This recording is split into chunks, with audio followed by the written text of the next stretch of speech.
অনেক মানুষ যেহেতু সিভি ড্রপ করেছে সেখান থেকে সর্টিং করার জন্য আমার যে জনবল সেই জনবলের সংখ্যা আসলে অনেক কম। সহকারী কোচের জায়গাটা তার টিম নিয়ে আসা উচিত। আর যদি বাংলাদেশে কাউকে চাই তাহলে অ্যাডিশনাল আরেকজন সহকারী কোচ হিসেবে নিতে পারে, যেহেতু কমিউনিকেশন একটা বিষয় থাকে, একটা ন্যাচার এনভায়রনমেন্টের একটা বিষয় থাকে। যেহেতু ফেসবুকে অনেক সত্য মিথ্যা দুইটাই হয়, মিনিস্টার মিডিয়াও তো নিউজ করতে গিয়ে ভুল হয়, কিন্তু এই জিনিসটা আসলে এখনও পর্যন্ত মানে মানে স্ট্রংলি করা যাচ্ছে না। বাংলাদেশের এই যে বর্তমান পরিস্থিতি, আসলে বাংলাদেশ কোন দিক থেকে পিছিয়ে আছে? আপনি এই যে কোচিং প্যানেলটা বাংলাদেশের সামনে আনতে চাচ্ছে, আসলে এটা এরকম ল্যাকিংস হচ্ছে কেন, মানে ডিলে করা হচ্ছে কেন বলে আপনি মনে করছেন? প্রথম কথা হচ্ছে যে অনেক মানুষ যেহেতু সিভি ড্রপ করেছে সেখান থেকে সর্টিং করার জন্য আমার যে জনবল সেই জনবলের সংখ্যা আসলে অনেক কম। কারণ ধরেন এত হাই প্রোফাইল কোচকে মূল্যায়ন করাটাও কিন্তু একটা এত ইজি না যে একটা পরীক্ষা খাতায় লিখে দিলাম মার্ক দিয়ে দিলাম না। এখানে অনেক কিছু আছে, এক্সপিরিয়েন্স, এইজ, তারপর হচ্ছে যে তার অভিজ্ঞতা। ঘন ধান পুষ্প ভরা আমাদেরই বসুন্ধরা। স্যার, আমাদের খেলার মাঠের দেয়াল ভাঙতে এসেছে। এটা আমাদের খেলার মাঠ। আমরা তো এখানে দোকান বানাবো। কেমন দেয়াল? দেশের 1 নম্বর সিমেন্ট বসুন্ধরা সিমেন্টে তৈরি। দেশের 1 নম্বর সিমেন্ট বসুন্ধরা সিমেন্ট, প্রজন্মের বন্ধন। ন্যাশনাল টিমে কেমন, ক্লাব পর্যায়ে কেমন, কোন ট্যাকটিক্স অবলম্বন করে আসলে ফুটবলে তিনি রপ্ত করেছেন এবং তিনি বাংলাদেশকে আসলে কোন কৌশলে ডেভেলপমেন্ট এনে দিতে চান, তার ভীষণ বাংলাদেশকে নিয়ে কী, এই জিনিসগুলোই আসলে একটা বড় ফ্যাক্টর হয়ে দাঁড়ায়। তো যেটা বলছিলেন, বাংলাদেশের ফুটবলে তাদেরকে মানে মূল্যায়ন করা, যে প্যানেল যারা মূল্যায়ন করছে তারা একটু লেন্দি প্রসেসের মধ্যে ঢুকে গেছে, যেহেতু সময় নিয়ে আস্তে ধীরে করতে চাচ্ছে। আমরা দেখতেছি একের পর এক মিটিং চলছে, জুম মিটিং চলছে, এগুলো আমরা দেখতে পাচ্ছি। কিন্তু আমার কাছে মনে হয় যে এরকম ডিলে হওয়ার একটা মিসকমিউনিকেশন হইতে পারে বা মিসলিডিং নিউজও যেতে পারে, অনেকে সেখান থেকে মনোবল থেকে ট্র্যাক ছুটে যেতে পারে।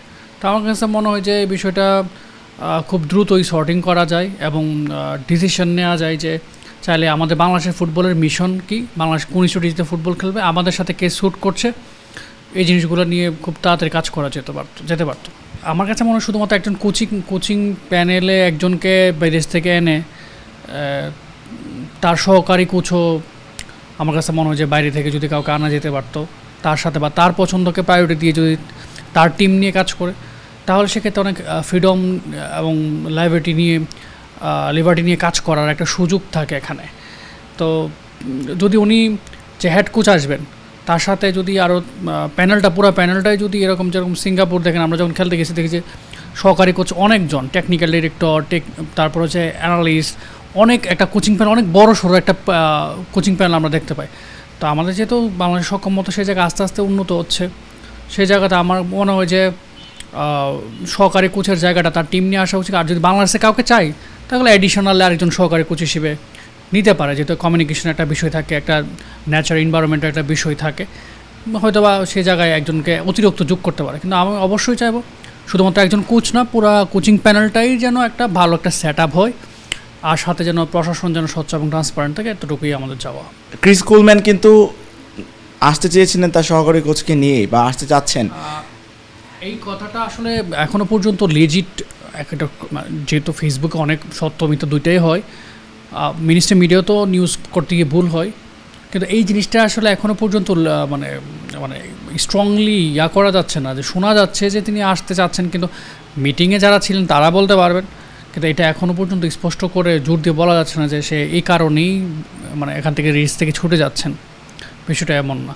কিন্তু একজন কোচ অবশ্যই চাইবেন যে তার একটা নতুন তার ফ্রেন্ডলি একটা টিম হোক, এবং তিনি যেহেতু 2 বছরের জন্য এই 2 বছরের জন্য আসবেন। আপনি জানেন বাংলাদেশ ফুটবল ফেডারেশন আগামী 2 বছরের জন্য কোচিং প্যানেলে কোচ চাচ্ছে। তো বাংলাদেশের ফুটবল ফেডারেশন আবার একটা জায়গায় একটা গ্যাপ আমার কাছে খেয়াল করলাম, যে তারা আসলে অ্যাসিস্ট্যান্ট কোচের ব্যাপারে কিছুই বলছে না, হ্যাঁ বা না কোচ নিয়োগের ব্যাপার, এবং সেটা কি দেশি হবে নাকি বিদেশি হবে নাকি তার টিমের হবে, এই বিষয়টাতে কিন্তু একটা যথেষ্ট গ্যাপ, এবং যে এই জায়গাটাতে বাফে আসলে কোনো ধরনের ব্যাখ্যা বা কথা বা মিডিয়াতে কোনো ধরনের কথাই ওরা বলছে না এই বিষয়ে।